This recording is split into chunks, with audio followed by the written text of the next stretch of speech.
As I've talked about in other videos, most Israelis, most of the time, they don't know when to let go. They're very aggressive.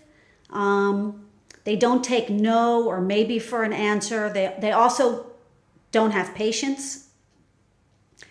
So after I was in Israel, slowly after the first few months, first few years, I came up with an excuse that I could use to get out of situations, because I was raised with manners, and I was also raised to be honest regarding money and business.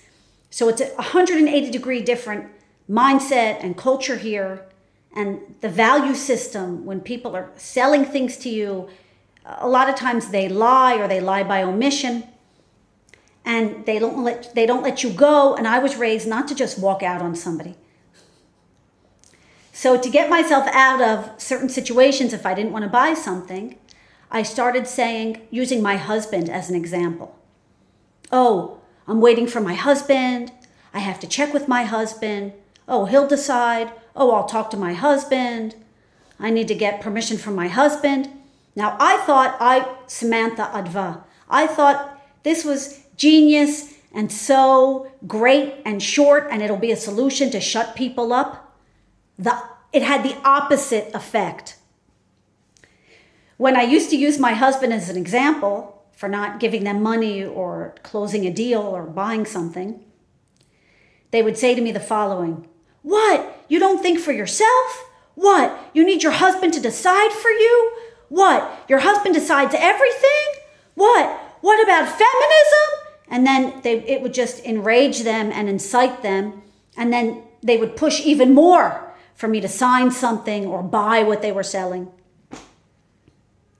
So after this didn't work for many, many years, I changed my strategy. Now I use the excuse of, the manager at the afternoon program, the teacher, the principal, the secretary at the school, the worker at the university, or the secretary at the university. So for example, I'll go to a store and I'll be looking at, let's say, trash cans.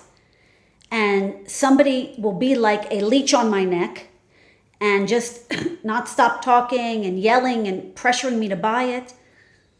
So there's a point when I say, it's for the afternoon program or it's for the school. I'll ask whoever's in charge and I'll come back or get back to you. This strategy doesn't always work. The people here are so invasive and aggressive that they'll say to me, call her. Call right now, call her, see if she wants you to buy it. Or if I tell them, I don't have my phone with me, they'll say, I'll call. What's the number? Let's call and ask.